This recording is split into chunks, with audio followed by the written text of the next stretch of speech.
অভিজ্ঞতার সাথে, মানে তোমাদের অভিজ্ঞতার সাথে আমার যেভাবে দেখা হলো সেটা হচ্ছে, আমি আমার গ্র্যাজুয়েশনের লাস্ট ইয়ারের টাইমে আমি ভর্তি হয়েছিলাম একটা ইনস্টিটিউটে, যেখান থেকে গভর্নমেন্ট সার্ভিসের জন্য প্রিপেয়ার করা হয়। তো তোমরা সবাই আমার আগের কিউএনএ যদি দেখে থাকো তো জানবে আমার খুব ইচ্ছা ছিল যে আমি ডিফেন্সে যাব, মানে পুলিশে যাব। তো সেই জন্য আমি পড়াশোনা করার জন্য সেখানে ভর্তি হই। অভিজ্ঞ সেখানেই পড়তো, আমারই ব্যাচে পড়তো, বাট আমরা কোভিডের ব্যাচ ছিলাম বলে আমরা ছিলাম অনলাইন ব্যাচ।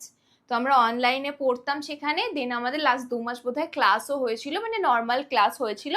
তো ওকে আমি ওখানেই দেখেছিলাম, ও আমাকে ওখানেই দেখেছিল, ও আমার পিছনে বসতো। অ্যান্ড ও একদিন ক্লাসে, তখন আমার মনে আছে আমার 200K সাবস্ক্রাইবার হয়েছিল, 200K 2 লাখ হয়েছিল। তো আমার ক্লাসে যে টিচার ছিলেন ওনার সাথে কি বিষয় এসব নিয়ে কথা হয়েছিল, তো উনি বলেছিলেন পরের দিন তাহলে পায়েল তুমি কেক নিয়ে এসো, আমরা সেলিব্রেট করবো তোমার 2 লাখ সাবস্ক্রাইবার।